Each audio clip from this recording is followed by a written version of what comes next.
Hi, everybody. I'm John Seeley, managing broker, JK Realty here in Gilbert. I'm here to give you a little bit of broker time. Normally, we talk about pieces of the contract, specific sections, or we'll talk a little bit about a specific form that helps us get through our contract.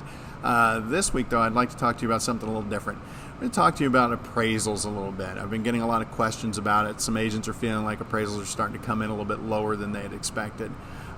We've been in a long seller's market, and it's been really easy to push the market for a long time. So I understand if people are starting to feel like there might be a little downward pressure on the appraised values, but there's some things we can do to make sure we're getting what we need for our clients.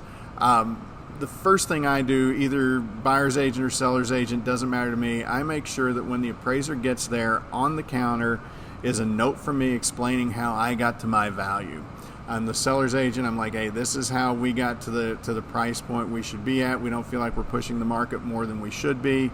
And here are the X, Y, and Z things that make this home worth more than the comps. And by the way, here are the comps that I used. If I'm the buyer's agent, it's the same sort of thing. Hey, this is John with JK Realty. This is how my client and I got to the value so we can make the offer that we made. We feel the home is worth this. We've looked at the comps, we've looked at the upgrades, and we've compared it to everything in the neighborhood and even some of the surrounding areas, and that's how we got there. I do make sure that I put in there all the comps I've used, and I put in there the valuation changes I've done to those comps.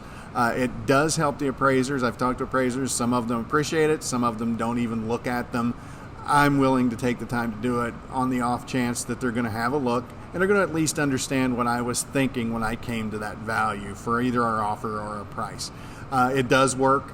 Get those out there, write a nice note. We are not trying to influence them. We're not trying to get them to make the evaluation what we think it is. What we're trying to do is explain to them how we got to the valuation we came up with. Okay? Just keep that in mind. If you don't work at JK, talk to your broker. Make sure they're okay with you leaving a packet there for the appraiser. We get the appraisal, and it comes in, and everything's fine. Nobody worries much about that. If it comes in and it's a little bit low, now we have some discussions to have.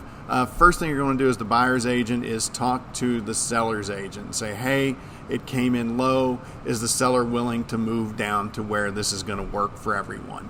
And often it will. They'll know that they're pushing the market by more than they should have been, and they know that moving by $5,000 or $6,000 is just going to make their lives easier, and it's going to make the thing close.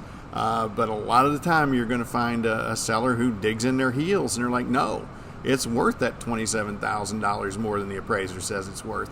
And you're going to run into that. And when it happens, you're just going to have to figure out a way to either get the parties to come together, just negotiate it with the other side, get it figured out, get the buyer to give a little, get the seller to give a little, and come to a meeting of the minds.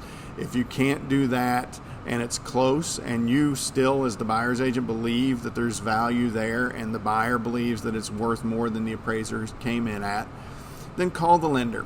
And let the lender know, look, we use these comps, the appraiser used these other comps. We feel like it didn't really come out in an equitable way for us. We believe that there's been a mistake made. Could you look at these comps and see if we can contest this appraisal? And often the lender will say, absolutely, it does look off. Sometimes it'll be something as simple as they found a model match that was further back in time than you used, but you've got a model match that's closer in distance than they used, or they went way outside the subdivision to find something. And there are a lot of different ways to do it, and we don't want to challenge the appraiser's ability to appraise a property. What we want to say is, this is how we got there. Would you have a look and see if that's going to help our value? And that's a really good way to look at it. Send it to the lender. The lender will either contest it or not. There's not much we can do after that. We can just put it in their hands and hope that it works out for us. The next thing is, if it's an FHA, a lot of people believe that you can't contest those, and you can. And I've successfully had a few of them contested by lenders where I've said, I've got a model match right across the street that just sold and it appraised for $10,000 higher than what they're telling us ours is worth right now. And that's worked out for me pretty well a couple of times, and a few times I've had the lender just laugh at me when I call them. So you've got to try, you've got to give it a shot, but do make sure you have your ducks in a row and you do have different comps than they came in with, and that you can make some sense out of the thing. Generally, if the VA comes in low, it triggers a thing called the Tidewater Initiative, and it gives you 48 hours to look at comps that the appraiser did not use. They don't want to see the same comps the appraiser used with you given different values. They want to see comps that they didn't use that you think are as good or better comps that support your pricing. They want you to get them 3 of those with a brief summary on why each one of those is better than the ones that were used. The other option is to show evidence of errors on the part of the appraiser. Let's say they measured square footage wrong, and I know that happens, and VA knows that happens. That's why they've got this built-in process. It's unusual, but it happens. I mean, things, numbers get transposed, stuff happens.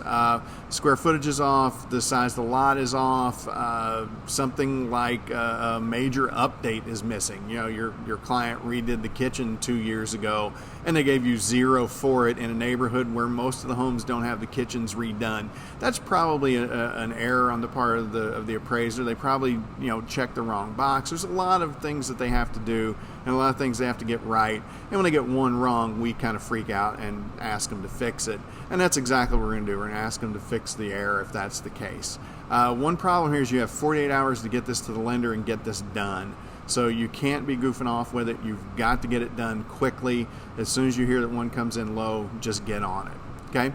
If you have any questions about appraisal process, please feel free to contact me. You can reach me via text, phone, email, whatever you want to, and I'd be more than happy to talk with you. Thank you. Have a great day.